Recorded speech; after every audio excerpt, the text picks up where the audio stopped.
এখনকার ছেলেমেয়েরা কল্পনাও করতে পারবে না আগে আমরা কি কি কারণে মায়ের হাতে মায়ের খাইতাম।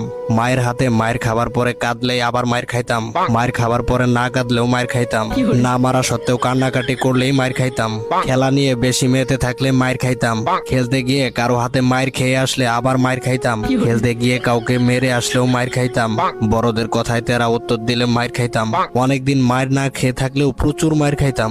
বাসায় অতিথি এলে তাকে খাবারের প্লেট দিতে যাওয়ার সময় প্লেট থেকে খাবার মুখে দিতে গিয়ে ধরা পড়লে প্রচুর মায়ের খাইতাম।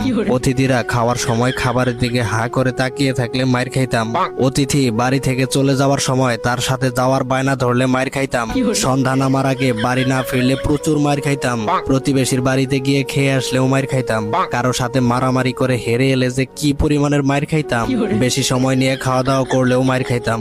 বেশি দ্রুত খাওয়া দাওয়া করলেও মায়ের খাইতাম। সকালে ঘুম থেকে উঠতে না চাইলেও মায়ের খাইতাম। রাতে ঘুমাতে দেরি করলে মায়ের খাইতাম। শীতকালে গোসল না করতে চাইলে কি পরিমাণ মায়ের যে খাইতাম। গ্রীষ্মকালে বেশিক্ষণ ধরে গোসল করলে মায়ের খাইতাম। অন্যের কাছ থেকে আম জাম পেয়ারা পেরে খেলে প্রচুর মায়ের খাইতাম।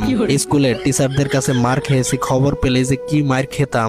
পরীক্ষার আগে টিভি দেখলেই মায়ের, হোঁচট খেয়ে পড়ে গেলে উঠিয়ে আবার মারা হতো। কারো বাসায় বেড়াতে গিয়ে নিজের বাসা মনে করে লন্ডভন্ড করলে মায়ের খেতাম। পাশের বাসার অন্য কেউ পরীক্ষায় বেশি নাম্বার পেলে মায়ের খাইতাম আমি। শোকেস থেকে নতুন প্লেট গ্লাস বের করলে মায়ের খাইতাম। পুকুরে ডুবাতে ডুবাতে চোখ লাল করে ফেললে মায়ের খাইতাম। প্রচুর মায়ের খাইতাম। আমার মতো এমন মায়ের খাওয়া পাবলিক কে কে আছেন? ছোটবেলার স্মৃতি মনে করতে ভিডিওটা শেয়ার করে টাইমলাইনে রেখে দিতে পারেন।